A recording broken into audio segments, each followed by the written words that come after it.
लोकसभा के उपचुनाव हैं और जो विभिन्न विधानसभाओं के उपचुनाव हैं वो भी कराए जा रहे हैं। एक महत्वपूर्ण उपचुनाव जो होने वाला है वो लोकसभा वायनाड जो है, जहां से प्रियंका गांधी को उतारे जाने की बात कही गई थी, वो भी होगा। 13 तारीख को वायनाड में चुनाव होंगे, जब पहला फेज झारखंड का हो रहा होगा। कांग्रेस के लिए यह भी एक प्रेस्टीज बैटल से कम नहीं होगी कि लड़ाई, नाक की लड़ाई, जिसमें प्रियंका गांधी को बड़े मतों से जिताकर वो कम से कम लोकसभा भेजना चाहेंगे।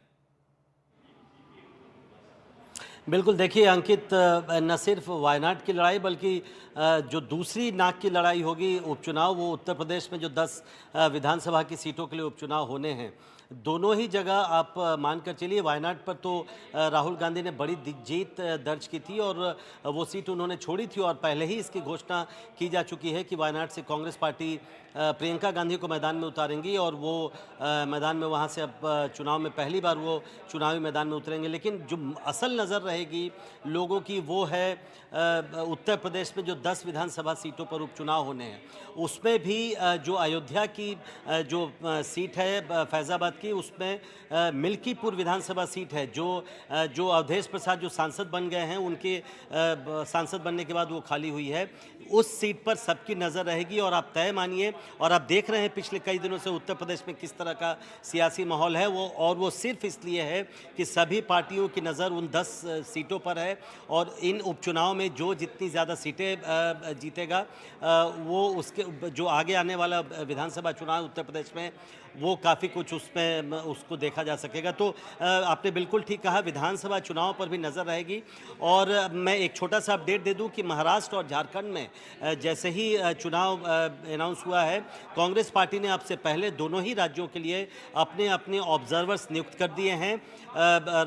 महाराष्ट्र बड़ा राज्य है, इसलिए महाराष्ट्र को 5 क्षेत्रों में बांटा गया है और 5 क्षेत्रों के लिए अलग अलग ऑब्जर्वर पर्यवेक्षक नियुक्त किए गए हैं। उनमें अशोक गहलोत हैं, भूपेश सिंह बघेल हैं, सचिन पायलट हैं, तब टीएस सिंहदेव हैं, तमाम जो बड़े नेता हैं। और झारखंड के लिए अधीर रंजन चौधरी, तारिक अनवर और एक और 3 लोगों को वहां पर पर्यवेक्षक नियुक्त किया गया है। तो सभी पार्टियां अब हरकत में आ गई हैं। झारखंड के लिए बीजेपी ने भी अपने पर्यवेक्षकों की घोषणा कर दी है। तो अब मैदान तैयार है और अब कुछ ही दिनों के बाद नॉमिनेशन शुरू होगा और चुनावी सरगर्मी और तेज होगी। अंकित, बहुत बहुत शुक्रिया प्रशांत, हमारे साथ जुड़ने के लिए, खबर हमारे तक लाने के लिए। लेकिन एक छोटा, रौनक, मैं आपसे एक सवाल पूछना चाहूँगा। महाराष्ट्र में जिस तरीके से इस वक्त दोनों पार्टियां, आज बीजेपी की सीईसी की मीटिंग है, उसमें उम्मीद लगाई जा रही है कि जो कैंडिडेट्स हैं उनके नाम का यहाँ पर चुनाव कम से कम है, जो एक लिस्ट है वो तैयार हो जाएगी। क्या फॉर्मूला दिखाई पड़ रहा है इस वक्त, कम से कम अगर बात करें दोनों धड़ों की, एमवीए की भी और महायुति की भी, सीट शेयरिंग का?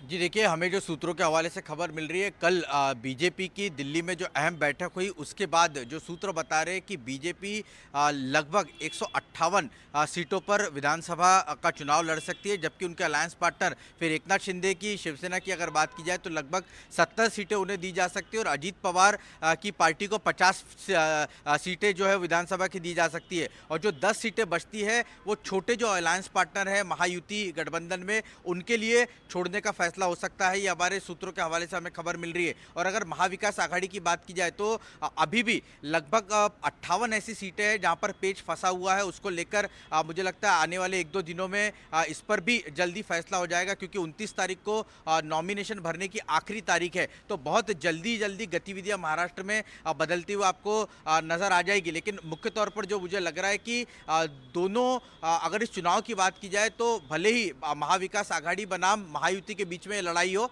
लेकिन सबसे बड़ी जो बात दिख रही है वो यही दिख रही है कि